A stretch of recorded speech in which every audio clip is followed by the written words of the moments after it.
Assalamualaikum warahmatullahi wabarakatuh. Nama saya Elsa Widiawati, NPM 20010510007 dari kelas Tadris Bahasa Inggris C. Di sini saya akan menjelaskan materi tentang pemakaian huruf dan kata yang meliputi 1. Huruf kapital dan miring, 2. Kata dasar dan turunan, 3. Gabungan kata, 4. Kata ganti depan, 5. Kata si dan sang, 6. Partikel, singkatan dan akronim, 7. Angka dan bilangan. Huruf kapital dan huruf miring. Huruf kapital adalah huruf yang berukuran dan berbentuk khusus, lebih besar dari biasanya. Biasanya digunakan sebagai huruf pertama dari kata pertama dalam kalimat, huruf pertama nama diri, dan sebagainya. Aturan pemakaian huruf kapital. Yang pertama, huruf kapital atau huruf besar dipakai sebagai huruf pertama pada awal kalimat. Misalnya, dia menangis. Apa maksudnya? Kita harus bekerja keras.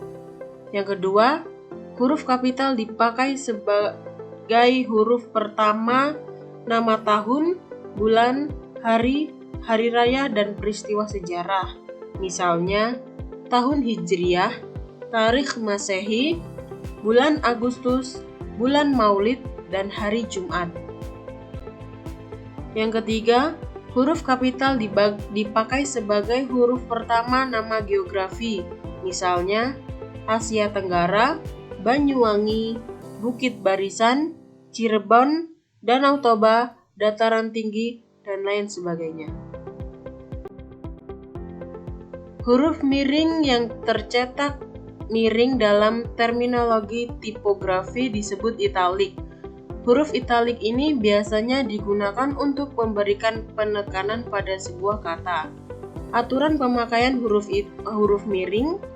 Yang pertama, huruf miring dalam cetakan dipakai untuk menuliskan nama buku, majalah, dan surat kabar yang diikuti dalam tulisan. Misalnya, majalah Bahasa dan Sastra, buku Negara Kerta Agama, karangan Prapanca, surat kabar Suara Rakyat. 2. Huruf miring dalam cetakan dipakai untuk menegaskan atau mengkhususkan huruf, bagian kata-kata atau kelompok kata. Misalnya, huruf pertama pada abjad adalah A. Dia bukan penipu tetapi ditipu. 3. Huruf miring dalam cetakan dipakai untuk menuliskan nama ilmiah atau ungkapan asing kecuali yang telah disesuaikan ejaan. Misalnya, nama ilmiah buah manggis ialah Carcina mangostama.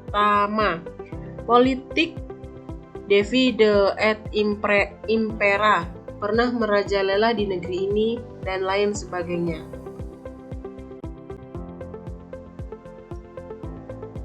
Yang B. Kata dasar dan kata turunan. Kata dasar merupakan satuan bahasa terkecil yang memiliki makna. Kata tersebut belum mengalami penambahan atau perubahan bentuk yang mengakibatkan perubahan makna. Dengan pengertian lain, bahwa kata dasar ialah kata yang belum diberi imbuhan dan kata yang menjadi dasar awal pembentukan kata yang lebih besar. Kata dasar ialah kata yang paling sederhana yang belum memiliki imbuhan. Juga dapat dikelompokkan sebagai bentuk asal tunggal dan bentuk dasar kompleks. Beberapa pengertian kata dasar menurut KBBI, Kamus Besar Bahasa Indonesia. Pertama, kata dasar adalah unsur bahasa yang diucapkan atau dituliskan yang merupakan perwujudan kesatuan perasaan dan pikiran yang dapat digunakan dalam berbahasa. Yang kedua, kata dasar merupakan kombinasi morfem yang oleh bahasan dianggap sebagai satuan terkecil yang dapat diujarkan sebagai bentuk yang bebas. Fungsi kata dasar.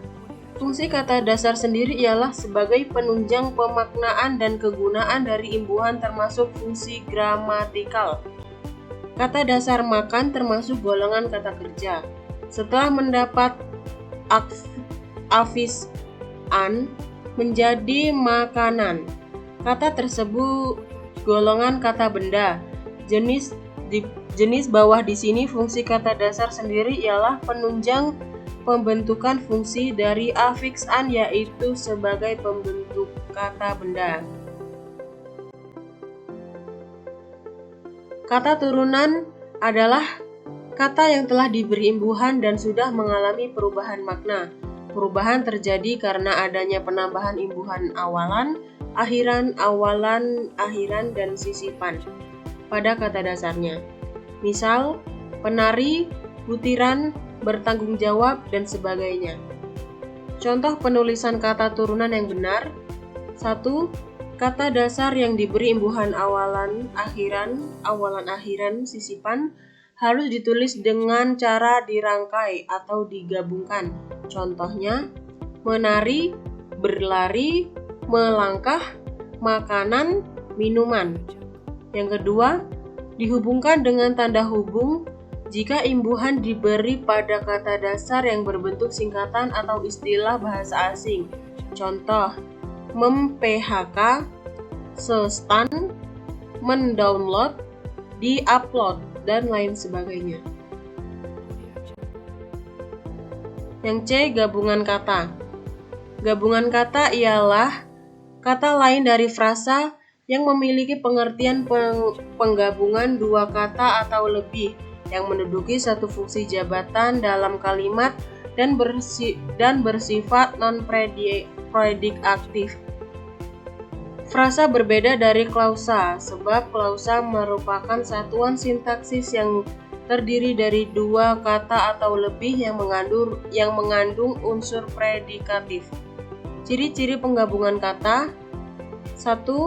Frasa dapat diduduki salah satu sebagai subjek, predikat, objek, pelengkap, atau keterangan. 2. Frasa dapat diperluas dengan kata yang, atau, dan, tentang, dan untuk asalkan tidak melebihi fungsi jabatan dalam kalimat tersebut. 3. Frasa memiliki unsur inti dan pewatas. Unsur inti ialah unsur utama atau pokok yang diterapkan. Unsur pewatas ialah unsur atributif penjelas yang berfungsi menerangkan. D. Kata ganti dan depan. Kata ganti atau promina adalah jenis kata yang menggantikan nomina atau frasa nomina. Dapat diartikan kata ganti adalah kata jenis kata yang digunakan untuk menggantikan posisi kata benda atau orang dalam kalimat. Fungsi kata ganti yaitu untuk memperhalus kalimat yang harus diucapkan atau ditulis. Ciri-ciri kata ganti promina. 1. Biasanya terletak di posisi subjek dan objek dalam sebuah kalimat. Hanya pada kalimat tertentu pronomina digunakan sebagai predikat.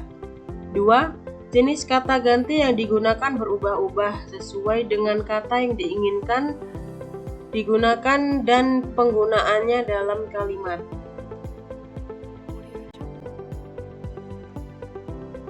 Jenis-jenis kata ganti. 1. Kata ganti orang pertama tunggal. 2. Kata ganti orang pertama jamak. 3. Kata ganti orang kedua tunggal. 4. Kata ganti orang kedua jamak. 5. Kata ganti orang ketiga tunggal, dan lain sebagainya.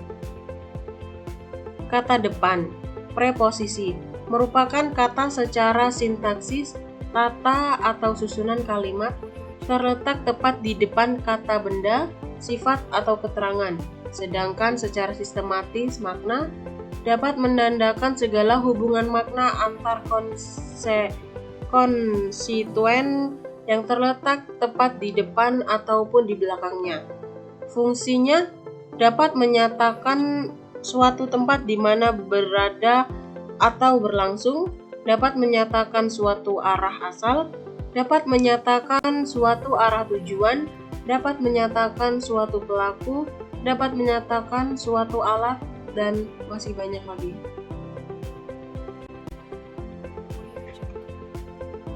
Jenis-jenis kata depan. 1. Kata depan seperti dalam. 2. Kata depan seperti atas. 3. Kata depan seperti antara. 4. Kata depan seperti kepada. 5. Kata depan seperti akan, dan lain sebagainya. Yang E. Kata si dan sang. Si merupakan kata sandang yang bersifat netral. Penggunaannya telah dijelaskan lebih lanjut pada KBBI, yaitu 1. Kata yang dipakai di depan nama diri pada ragam akrab atau kurang hormat. 2. Kata untuk mengkhususkan orang yang melakukan atau terkena sesuatu. 3. Kata yang dipakai di depan nama orang untuk merendahkan diri. 4. Kata yang dipakai di depan kata sifat untuk timang-timangan, pujian, panggilan, ejekan, dan sebagainya, yang menyatakan bahwa yang disebut itu mempunyai sesuatu atau menyerupai sesuatu yang sama dengan sebutan itu. Dan 5. Kata yang dipakai pada berbagai-bagai nama tumbuhan atau binatang. Kata sang merupakan kata sandang bermakna tunggal dan berfungsi merujuk sesosok tokoh dengan derajat atau martabat yang baik. Tidak hanya secara literal, kata sandang ini kadang dipakai juga untuk menyindir seperti yang dijelaskan pula pada makna kata menurut KBBI. 1. Kata yang dipakai di depan nama orang, binatang, atau benda yang dianggap hidup atau dimuliakan. Dan 2. Kata yang dipakai di depan nama benda untuk berolok-olok. Yang F. Partikel, singkatan, dan akronim. Partikel. Partikel atau kata tugas adalah kelas kata yang hanya memiliki arti gramatikal dan tidak memiliki arti leksikal. Arti suatu kata tugas ditentukan oleh kaitannya dengan kata lain dalam suatu frasa atau kalimat dan tidak bisa digunakan secara lepas atau berdiri sendiri. Singkatan. Singkatan atau abreviasi secara sederhana merupakan sebuah huruf atau sekumpulan huruf sebagai bentuk pendek dari sebuah atau beberapa kata. Contoh, kata sebagai kadang-kadang disingkat SBG. Akronim. Akronim adalah kependekan yang berupa gabungan huruf atau suku kata atau bagian lain yang ditulis dan dilafalkan sebagai kata yang wajar. Misal, rudal untuk peluru kendali, KBBI edisi 3. Perihal akronim dalam perspektif ilmu bahasa dan aplikasinya dapat dalam teknologi informasi telah dijelaskan oleh Zaharev. Yang G. Angka dan bilangan. Angka adalah kombinasi simbol digit yang digunakan untuk melambangkan suatu bilangan. Angka dalam bahasa Inggris disebut dengan numeral. Digit adalah suatu simbol yang dapat digunakan untuk membuat angka. Digit berbentuk satu simbol khusus penulisan huruf, tipografi. Angka yang digunakan sekarang yaitu angka Arab, Barat, dan angka Romawi. Bilangan. Bilangan adalah ekspresi matematika yang telah didefinisikan dan digunakan untuk melakukan perhitungan. Bilangan dalam bahasa Inggris disebut dengan number, artinya jumlah yang disebutkan. Bilangan memberi nilai jumlah terhadap suatu yang dihitung. Lalu, angka digunakan untuk memberikan simbol terhadap nilai tersebut berupa nominasi digit.